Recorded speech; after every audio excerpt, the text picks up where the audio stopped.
Здраво, ова е 270-тото издание на Видеологија со Златко Ѓелевски, дигитален краток осврт за актуелни филмски остварувања, односно спонтана критичка анализа која е збир на први впечатоци илустrirани со подвижни слики. На денешниот репертоар е Тори и Локита на Жан-Пиер и Лук Дарден, во кој станува збор за едно младо момче и една адолесцентна девојка, односно Тори глумено од Пабло Шилс и Локита глумена од Джоли Мабунду, кои самите допатувале во екзил од Африка во Белгија и нивното пријателство е ставено под најраздовидни притисоци, живеејќи на маргините на белгиското општество, односно бегалци заглавени во бирократските лабиринти. Експозицијата на филмот во која се образложува едната страна на вистината, односно приказната која ја соопштува Локита, за начинот како го има препознаено нејзиниот брат во училиште пред да избегаат заедно е доvolена преку земањето на изјава на Локита, кај што се воочуваат нелогичностите во нејзината приказна, со оглед на тоа што нужно е да го заштити Тори по секоја цена, затоа што ако не се заведени како брат и сестра ќе бидат разделени, па одлучуваат да ги играат тие семејни улоги за да им биде обезбеден престојот. Тори веќе има обезбедено политички азил, ама Локита нема, што значи дека може да биде депортирана.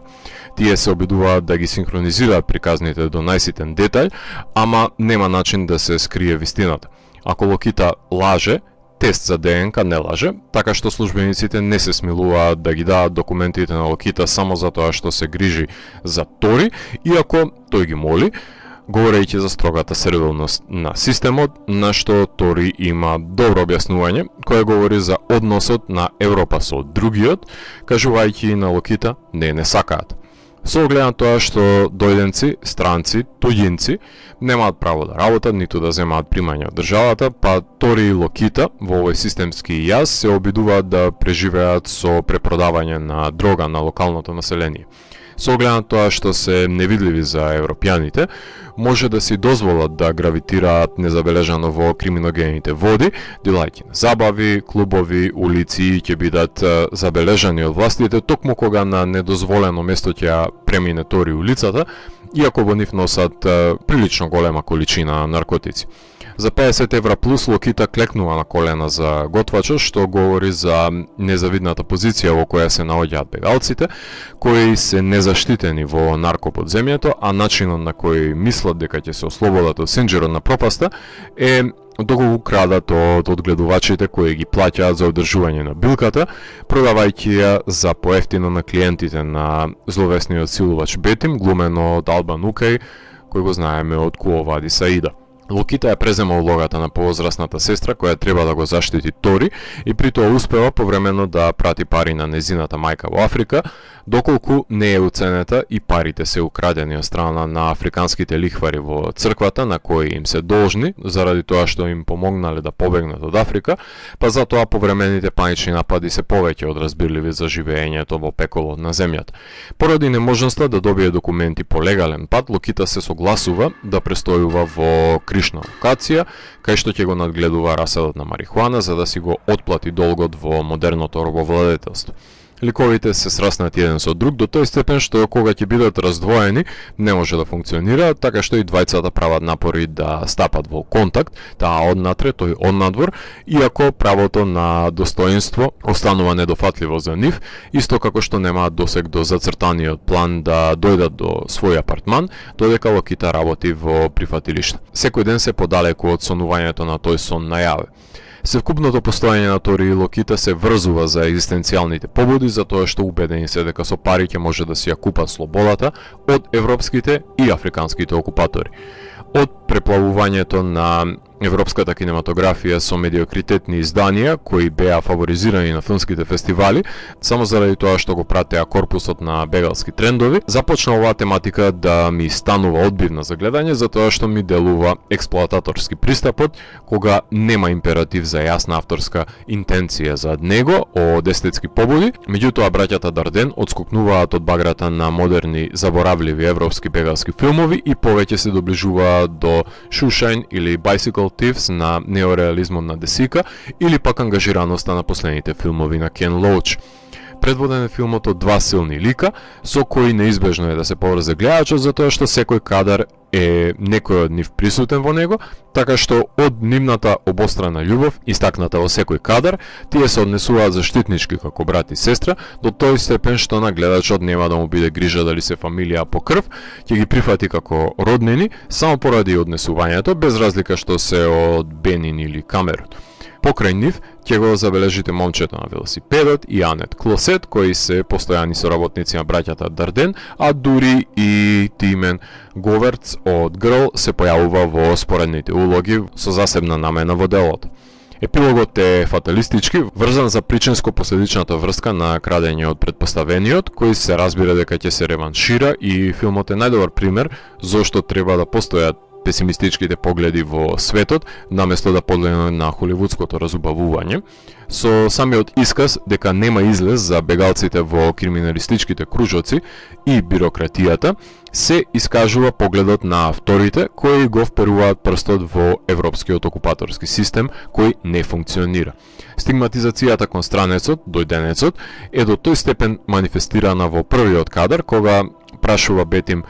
цитирам, дали црнците пееле барем 10 минути, до сцената во која повредената Локита не ја добива помошта, додека автостопира од белгиката во автомобил, оставајќи ја да налета на погрешниот автомобил после неа, што ќе го плати со ладнокрвни стрели во обезличеното тело.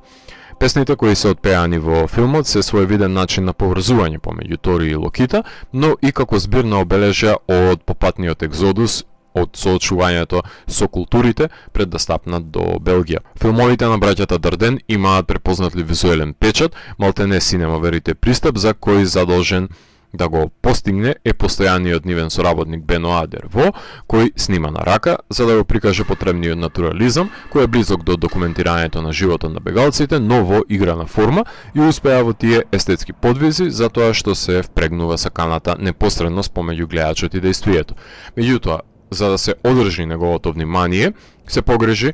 Мери Хелен Дозо и нејзиното лаконско и концизно монтирање, образувајќи течение во кое нема вишок кадар, без разлика на тоа што има дури и временски простор за неколку композиции да отпеат Тори и Локита, во ресторанот за да заработат некој евро плюс, но многу прецизно е дисектирано наративното сало за да се дојде до саканата филтрирана незапирлива динамика.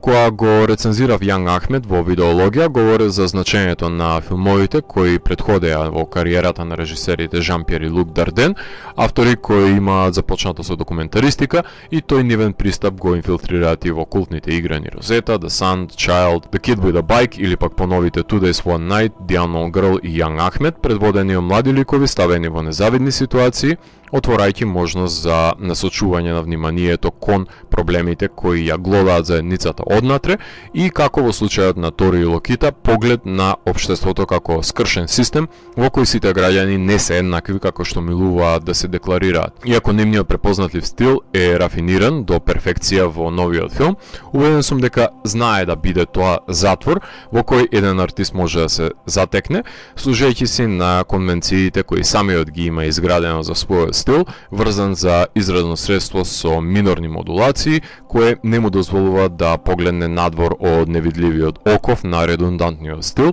па дури и на тематските одредници кои ги бираат браќата Дарден. Премногу удобно им станува во себе подигнатата ограда, па убаво е од време на време да престанат да го снимаат истиот шематски филм, кој сме навикнати да го добиваме од нив, да го скршат калапот и внесат неизвестност во отворбата, иако напнатоста и радикализацијата во Тори и Локита во третиот чин беше неопходна и добре дојдена, за да не дојде бунтовници против филмски формализам да станат робови на истиот револт. Филмот имаше својата премиера на минатогодишниот Кански фестивал, кај што се закити со јубилејната награда по 75-та годишнина на фестивалот, награда со сомнителна тежина, а потоа беше награден и на фестивалите во Ерусалим, Севилја и Сан Себастијан, а беше прикажан и во Мелбурн, Хонг Конг, Телюрајд, Лондон, Виена, Солун, Палм Спрингс, Гетеборг и многу други фестивали на кои отпатува филмот.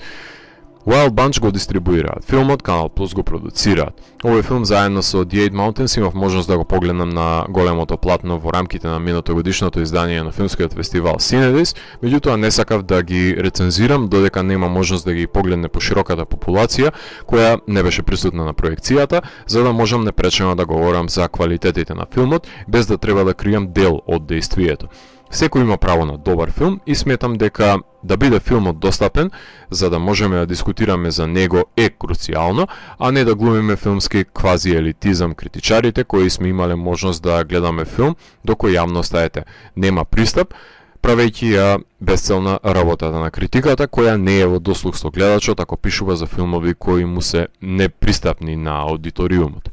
Социјална мелодрама која преминува во трилер, во која Тори во последниот кадар истакнува дека да добиеше документи Локита, немаше да заврши приказната на тој начин, што е директно вперување на прст во нефункционалноста на европската бирократија, посебно кога се опрашање бегалците кои избегале од безнадежните услови за животот во Африка, за да станат робови на криминалното поземје, ако сакаат да преживеат во државата во која не се добре дојдени. Револтот браќата Дарден во односот со бегалците го изразуваат јасно и гласно во ова безнадежно дело кое бара емпатичен гледач со толеранција за насилство многу поголема од таа на Локита. Ако морам да го евалуирам, тогаш Тори и Локита од мене има 4 од 5. Доколку ви се допадна 270-тото издание на дигиталната архива Видеологија, лајкувајте го видеото, споделете го и следете го каналот. Последете и поснатите рецензии на виртуелната полица. И благодарам за вниманието. Поздрав!